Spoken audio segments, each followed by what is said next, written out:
चंद्रपूर जिल्ह्यातील 4 एकर शेती असलेल्या शेतकऱ्यानं त्या शेतीतून सावकाराचे कर्ज परतफेड न झाल्यामुळे त्या शेतकऱ्यानं आपली अख्खी किडनी विकलेली आहे.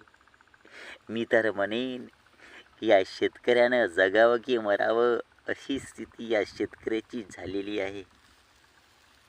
मी तर म्हणेन की या सरकारनं सर्वात जास्त हमीभाव शेतकऱ्याच्या मालाला द्यावा, तरच हा शेतकरी सुखी, समृद्धी आणि समाधानानं जीवन जगेल.